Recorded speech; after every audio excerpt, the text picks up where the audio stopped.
Dane County is officially in phase 2 of its reopening. Some things that are different than phase 1. All businesses can have up to 50% capacity with physical distancing. Indoor gatherings can be up to 50 people, and outdoor gatherings can be up to 100 people.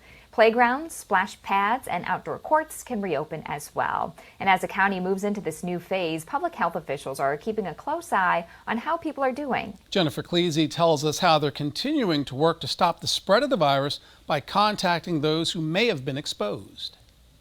At first, I would say we were only getting a couple cases a day. With every step forward, Dane County's coronavirus investigators are getting busier. It was a slow increase. Public health nurse Caitlin Gutierrez is one of the county's contact tracers, working to identify where each case of COVID comes from and each person who may have been exposed. They've tracked more than 200 cases just in the past 2 weeks. We're seeing a lot more cases, and the cases that we do see have a lot more contacts that need following up. And I would imagine, especially now as things have started reopening, there's a lot more that would go into tracing where people have been. People are attending more social gatherings, going out more, hopefully wearing masks when they go out to public places. But just more social connection going on. States like Texas and Florida are seeing a surge of thousands of new cases as communities reopen.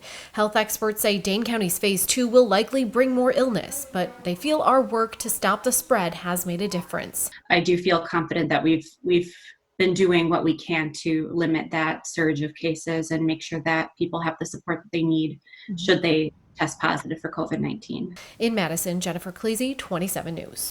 Dane County's health department says it's able to connect with 80% of people impacted within 24 hours of a positive COVID test. Right now, they're hiring 4 full-time tracers and 7 on a more limited schedule to keep up with demand.